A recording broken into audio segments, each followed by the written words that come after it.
welcome to my channel! Ayan, andito na naman tayo para sa ating panibagong series ng DIY or Do It Yourself. No alcohol, no sanitizer, no disinfectant spray.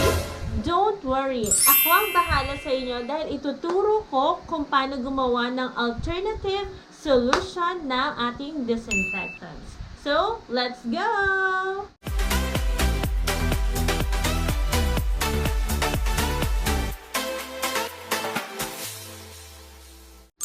Ang unang alternative disinfectant na gagamitin natin ay Zonrox and water.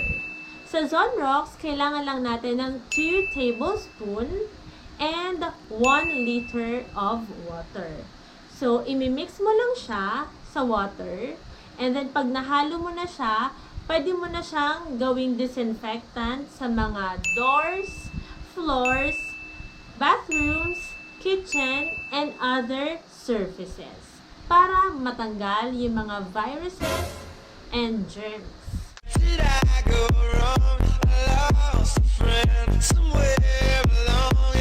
Ang pangalawang alternatibong panglinis ay gagamit tayo ng chlorine powder at tubig. Sa chlorine powder, kailangan lang natin ng 2 tablespoons and then imimix mo siya sa 20 liters na tubig. Yes, 20 liters po yan ha. And pag nahalo mo na siya, pwede mo na siyang gamitin as hand sanitizer. Lalong-lalo na po pag nasa labas ka and hindi available yung water and soap para tayo ay mag-hand wash, yun na lang po yung gamitin natin para iwas tayo sa mga viruses. Lalo na po kung may mga hinahawakan tayong sa labas na kung ano-ano.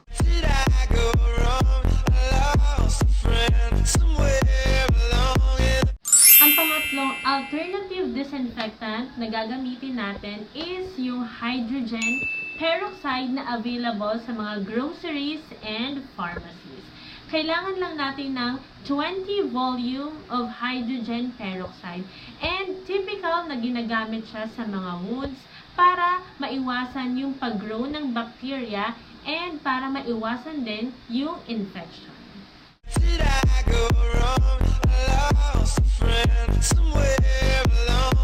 Meron na tayong safe alternative disinfectants na pwede nating gamitin panglinis sa loob ng ating mga bahay, safe alternative hand sanitizer and panglinis ng mga sugat para maiwasan na nating kumalat yung mga bacteria and viruses. Hindi naman natin kailangan ng mahal or gumastos ng mahal para sa safety ng ating health. We have to be resourceful.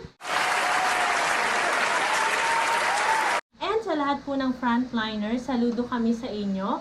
Yan, magtulungan po tayo. All we have to do is just to stay at home and observe proper hygiene.